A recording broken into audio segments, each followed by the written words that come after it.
হ্যাঁ যুবক তরুণ ভাইয়েরা, রাতের বেলা যে ইউটিউবে ঢুকে নাটক দেখো, সিনেমা দেখো, কানের মধ্যে হেডফোন ঢুকায়া এই যে নাটক সিনেমা গান শোনো, রাতের বেলা যে মেসেঞ্জারে আর হোয়াটসঅ্যাপে কথা বলতেছো, ওই অবস্থায় মৌত হয়ে যেতে পারে কিনা?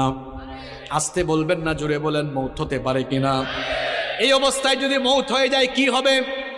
মুসলিম শরীফে নবীজি বলেছেন, ইউবাসু কুল্লু আবদিন আলা মা মাতা আলাইহি, মানুষ যে অবস্থায় মারা যাবে ওই অবস্থায় তাকে কিয়ামতের দিন কবর থেকে উঠাবেন কে?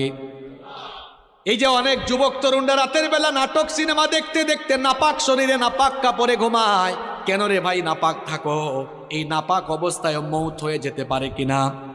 অনেক মানুষ আছে পেশাব করে দাঁড়ায় দাঁড়ায় পেশাব করে, তারপরে দেখা যায় পেশাব করে অনেকে ঠিক মতো পানি নেয় না, ইস্তেঞ্জা করে পবিত্র হয় না। এরকম আছে না নাই? এমনকি সবচেয়ে মজার ব্যাপার হলো, ওয়াজ শুনতে এসেছে, ওয়াজ থেকে যাওয়ার সময় রাস্তার ধারে পেশাব করে পবিত্র হয় না। এই রকম কারবারিও আছে না নাই?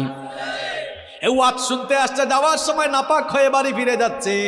এখন নাপাক অবস্থায় মৌত হয়ে যেতে পারে কিনা? আমার ভাইয়েরা, যে ব্যক্তি নাপাক থাকে তার সঙ্গে ফেরেশতা থাকে না, থাকে কে? আসতে বলবেন না, জুড়ে বলেন থাকে কে?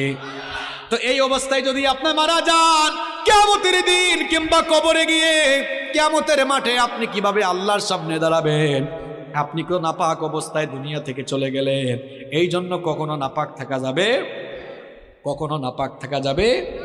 যুবক ভাইয়েরা, ইস্তেঞ্জায় গেলে পবিত্র হবেন তো, নাকি পানি টানি নিবেন না? হ্যাঁ,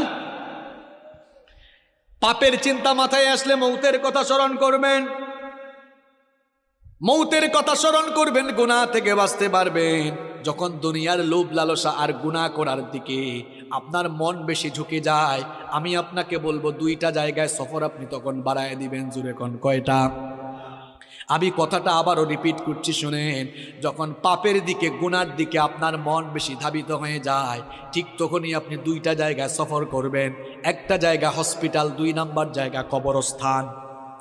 হসপিটালে যাবেন, গিয়ে দেখবেন আপনার মতো কত দুনিয়াওয়ালা, কত টাকাওয়ালা, পয়সাওয়ালা লোকেরা, কোটি কোটি টাকা আছে, তাও আইসিইউতে তারা সামান্য একটা দিন আরামে থাকার জন্য হাহাকার করছে, আছে না নাই?